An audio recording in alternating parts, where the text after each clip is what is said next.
I mean, just look at it. Yeah, we're not gonna look at it just yet. Oh, yeah. You gotta get sweaty. You gotta get sweaty in here. It's time to get sweaty. EXA introduces the new E900 Plus environment noise canceling headphones.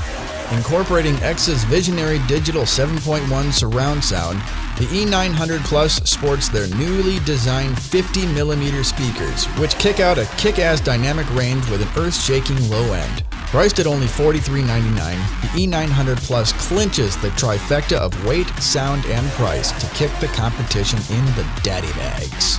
Click the link below and use the code HMODS to get 10% off when you order direct from exa.net. All right, so it was blacked out, and there was a reason for that. One, stuff happened. When the computer was built, the client never took possession of the computer because someone sniped the build from underneath us while we were in the process of it, and I'm not going to name names, but it sounds like Momar. So anyway, it has legit been 6 months since we finished this baby. It has sat in the workshop. Every time I walk past it, I scowl at it.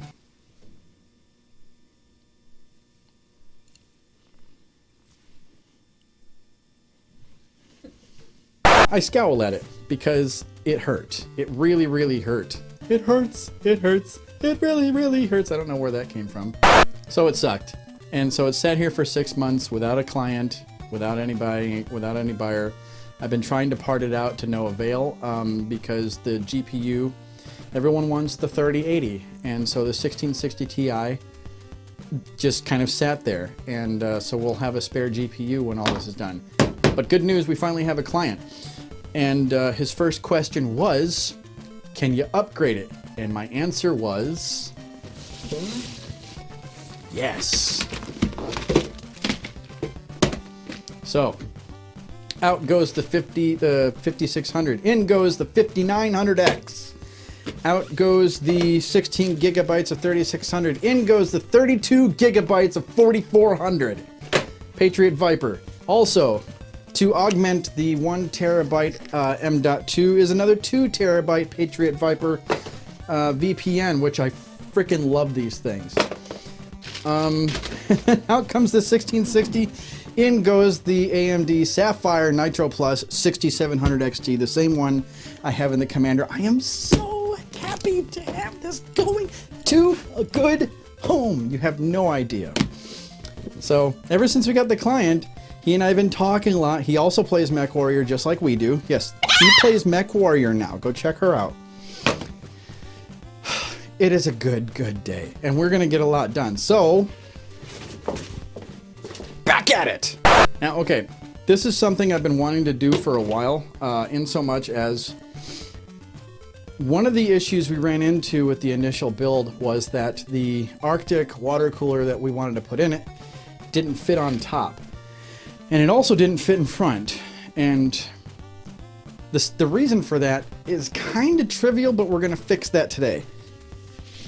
Just in case the client wants to add our water cooling system, we're going to fix that problem.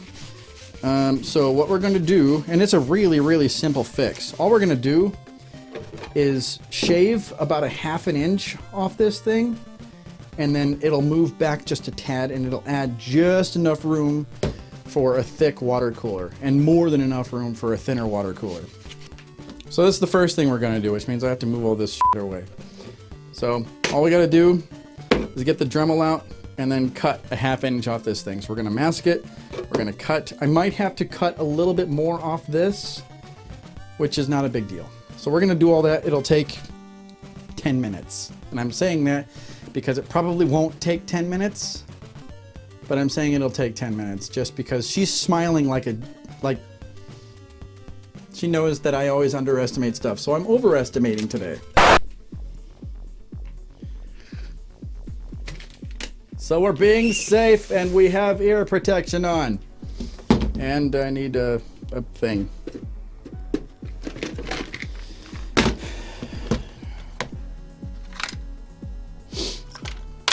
This thing.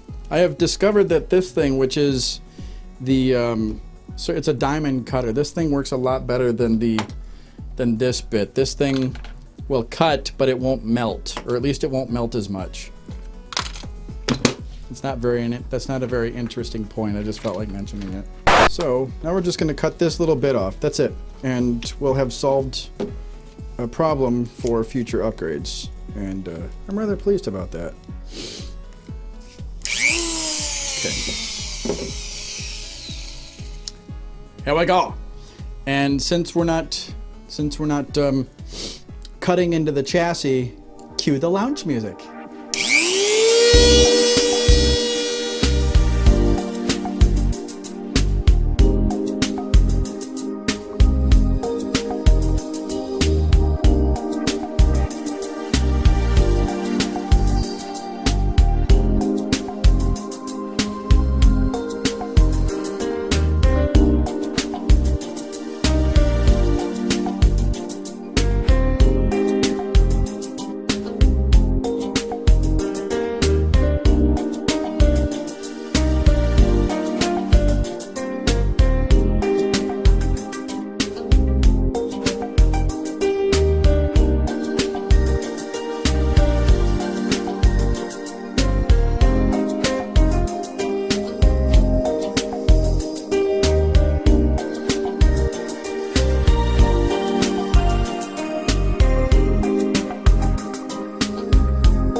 I'll say this for sure, it certainly smells a lot better than it did a couple days ago. And that's it. That's all we needed to do with this thing. And now it'll just fit nicely in the case.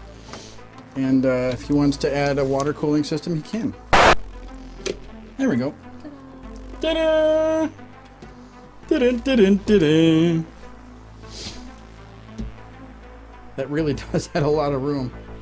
So giant huge problem solved. Next issue is to basically pull everything. And here's I'm gonna do something first real quick because I anticipate an issue. Okay. Not worried about that motherboard, it's 15 years old. I anticipate an issue with the GPU that's going in. And so the first thing I'm going to do is pull this GPU and mock up the new GPU because the problem I am anticipating is the USB cable. I'm like going super fast today. You have no idea how happy I am to be working on this. All right.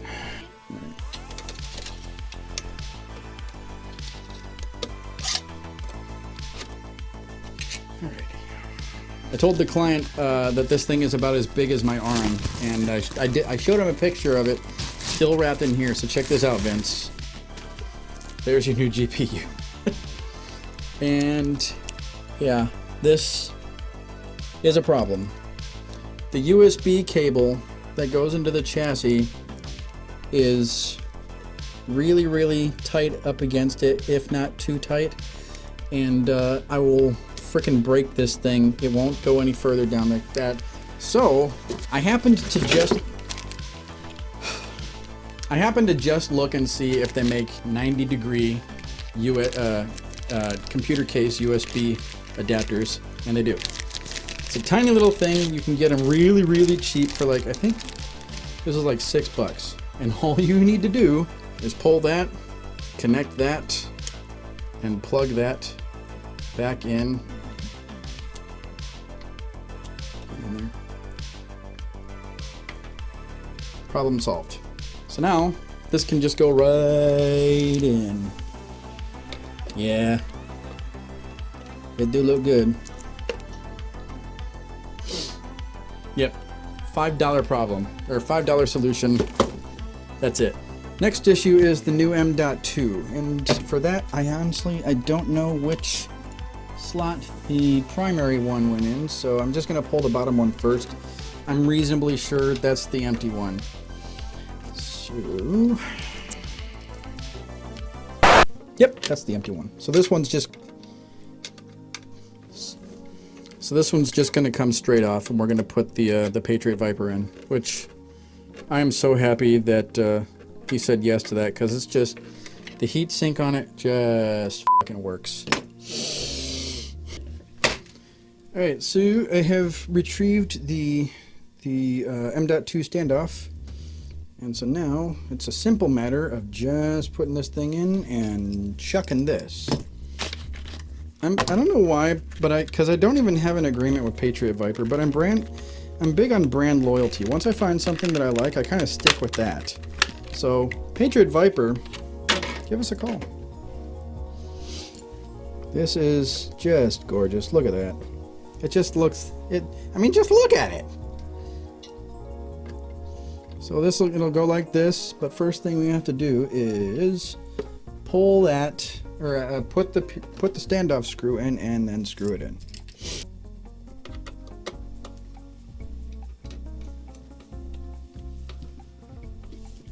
And we're good. That is in there. Looks good.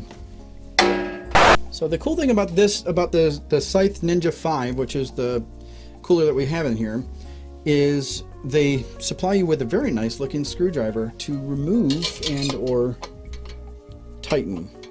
So the cool thing is it just unscrews and comes off just like that. And as I'm saying this, I know that I have to take these fans off, because otherwise I'll take them with me. And that's not what I want to do, because these things are very, very tightly placed. We'll see how much slack I have once I pull it off. So disregard everything I just said.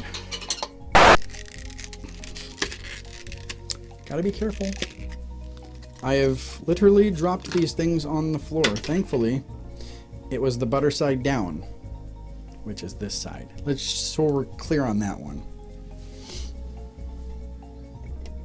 There we go. That is pretty. Now, what we gotta do is reapply the thermal paste, but first, we have to take out the 16 gigabytes of Corsair RAM. Thank you. And replace it with much faster RAM. That is, by the way, really good for Ryzen.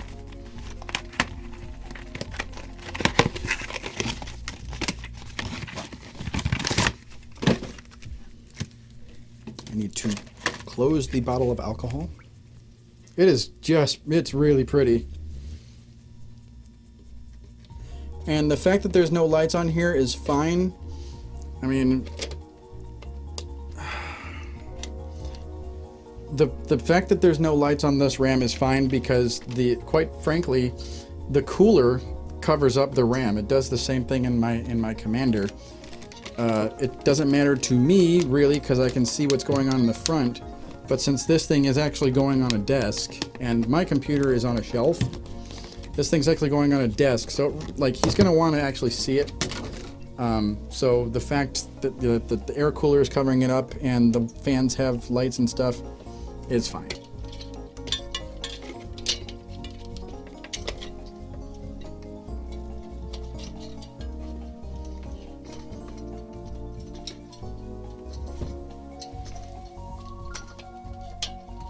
All right.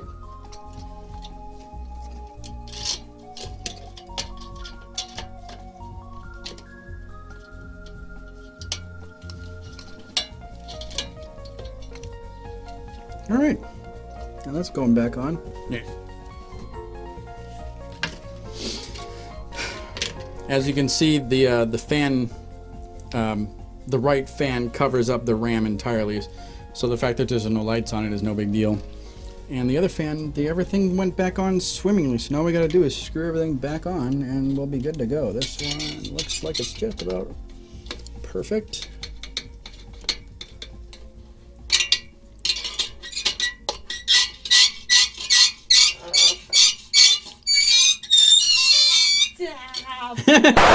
Cue the obligatory 80s porn music. That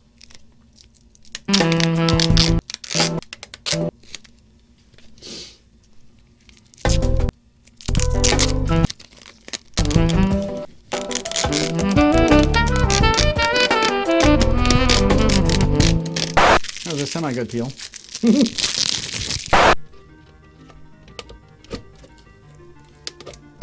We're in. Ta-da! I gotta make sure these two ribbons don't meet until they get like that. And then we can just sort of fine tune it a little bit.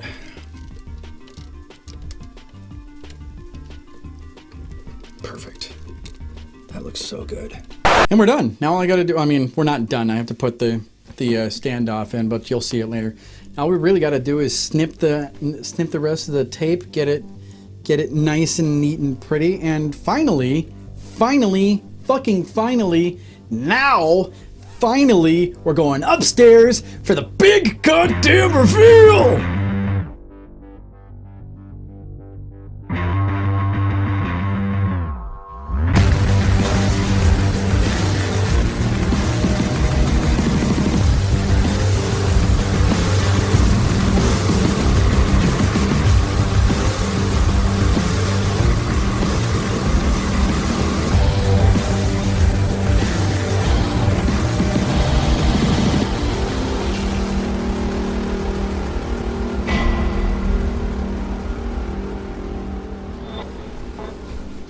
I mean, now just look at it.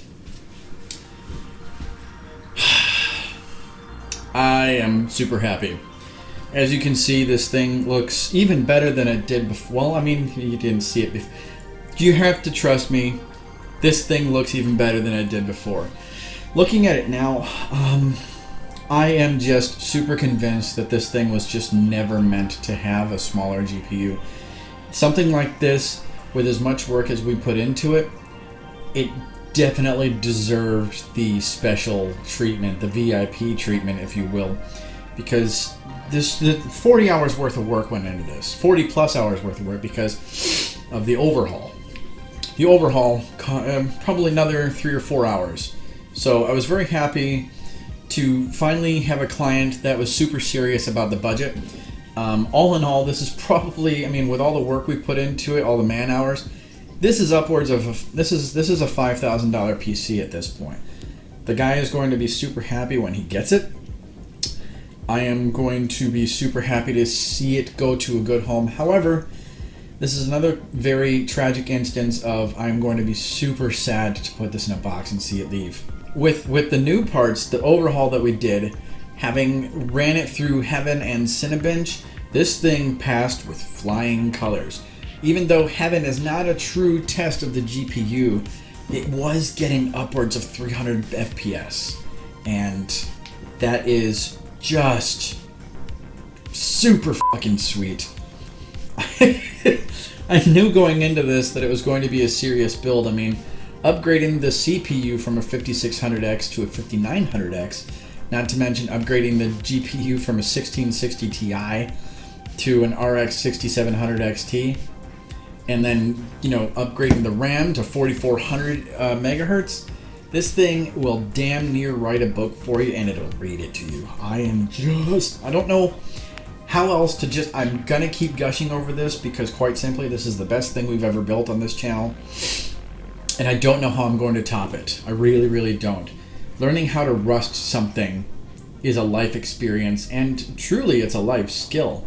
And I think the thing I love most about this build is its simplicity, but at the same time its complexity. It's like a fine wine.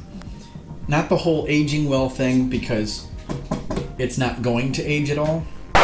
But along with loving its simplicity and its complexity, one other thing that I just really, really love, this is just all about my life, I love asymmetry. On the top here, if you remember, the bar stock here is 2 inches on it. It's 2-inch bar stock on top. So on this side, it comes to just the end of the metal. whereas on this side it comes almost to the end of the front plate. And I love the asymmetry of that because it just speaks to me in my innermost chaotic parts of my psyche. It's just one of those things. The temps this thing is getting is just fine. With a giant freaking air cooler and tons of fans, the air coming out of this thing it's fine. And the temps I was getting when I was running Heaven and Cinebench were also well within spec. And so even though we weren't able to fit a water cooler into it now, you can now. And the big giant ass fucking thick fucking Arctic cooler that we were going to put in, you can still put in if you wanted to. You could easily fit a custom water loop in this thing and you'd be just fine. I can't say enough about this thing. I'm just super jazzed about the result. I love the mix of, you know, the not so rusted bolt ends. You've got the rivets coming through on each side, the sort of the long ends, which I really loved doing in the first place. And then you've got everything else put together so fluidly, and the cable management and everything like this. Hands down, best thing I've ever built. Anyway, so that's what we got today. Project Stronghold is finally done. It's finally going to a good home. And, oh, by the way, the home that is going to is a fellow streamer who also plays MechWarrior Online, which if you've been paying attention to my shit, is what I basically play these days. I love that game. He's a fellow MechWarrior player. He's a fellow MechWarrior streamer. His name's Vincent DiFrancesco. And he is just going to fucking flip when he sees it. So, yeah. Bye.